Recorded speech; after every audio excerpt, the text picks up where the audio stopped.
Welcome back again to Getting a Grip on the Michigan Business Network. I always hesitate there, John, because I did a podcast for years called Bottom Line IT on the Michigan Business Network. And so I got so used to doing it. It was like 11 years that when we come back from break, I always go, welcome back to Getting a Grip on the Michigan.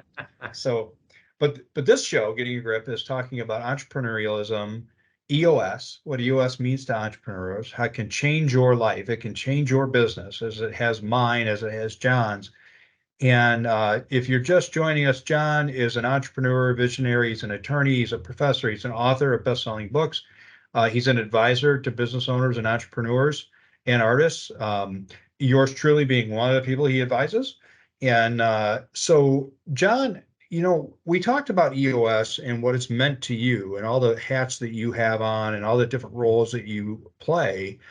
I want to talk about, because I think there's a myth that EOS doesn't work if you're really small as an organization, if you're a single entrepreneur, or if you have a small business of 3, 5, 6 people. What are your thoughts on that? Yeah, I mean, I think to me, it's probably somebody just making an excuse, right? Because I don't know, if you say EOS doesn't work, I'm not really sure what that means. I mean, EOS is literally just a collection of principles that aren't new. It's just, a very, very excellent collection of really timeless business principles that are organized in a way to force you to grow, essentially, right, and move forward. I mean, could you say your business doesn't need accountability, right? Could you say your business doesn't need some format to address issues? Could you say your business doesn't need an ability to know important data metrics, like on a scorecard, right? Are you saying none of those things would apply? And Right. You're literally listening to someone who, when Ryan Henry told me about EOS, I tried to self-implement EOS in a one-person business, my writing business, right? So I had a level 10 meeting, 90 minutes, I blocked off in my calendar. I went into a conference room by myself, had a scorecard, created issues list, and I was visionary, integrator, head of sales, head of ops, right? You were all of it. Right. And I was doing a level 10 meeting by myself. And Ryan Henry, I told him that, and he was just kind of laughed at me and was like, what are you doing? I was like, I'm just running EOS, man.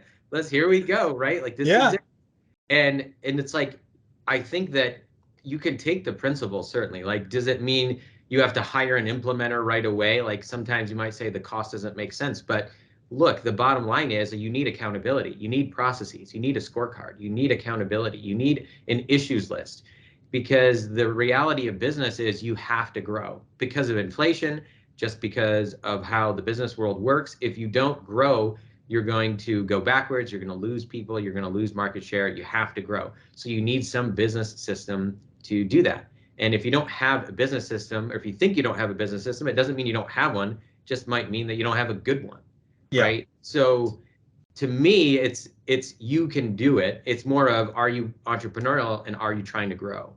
It's interesting you brought up that point that you ran EOS as a sole entrepreneur, and it happens. Another place where it happens all over the place are EOS implementers.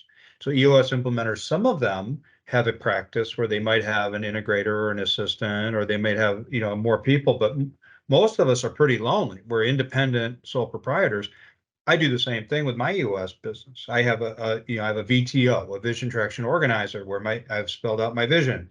I have my 5-year, not my 10-year, but I have my 5-year target, my 3-year, my 1-year, my 90-day, my rocks, my issues, my metrics. Why would you?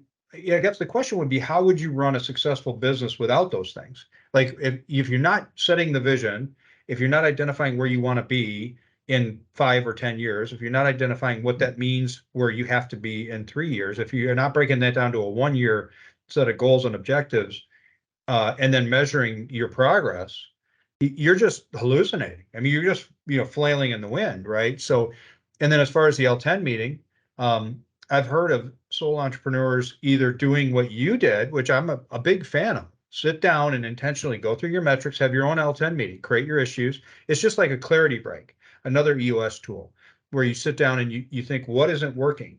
What is it, either business or professional, or business or personal, that isn't working, and you create your issues, and then go about trying to resolve those issues. But Either that, or I've heard of other entrepreneurs getting together with other sole proprietors and having an L10 for an accountability partner.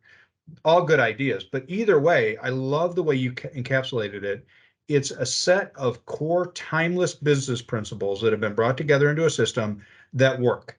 So it doesn't matter if you're one person or 1,000 people. They're the same principles, right? Yeah, you still have to hold people accountable. You still have to address issues. You still have to keep track of data. It's more of just a system to do those things and force you to do it as an entrepreneur, because sometimes it's not easy to do it on your own. I think Ryan probably envisioned you in your L10 meeting, like arguing with yourself about an issue. It's You're like, wait, nuts, John. You're nuts if you think we can do that. No, I actually think I'm not nuts. I think you're nuts. So if you get to that point, that might be a little bit, that might be a little bit awkward. multiple, yeah, I was in every seat. I think I did have a virtual assistant at the time. So maybe I was like, had one seat that was not me, but Yeah, there you go. There you go. Well, thanks for that, John. It's very helpful, and I could not agree more. Man, you're good at describing US. I'm going to bring you with me on my US workshops, on my 90-minute meetings for companies interested in the US. I'm just going to sit back and go, John's going to tell you about it. And if you're interested, I'll come in and help you. love it. I love it. We're coming back right after this. Don't go anywhere. You're listening to Getting Your Grip on the Michigan Business Network. Do a double take, see me on fire, see that I can break. Knew I'd be great, knew I would rise through all of the pain.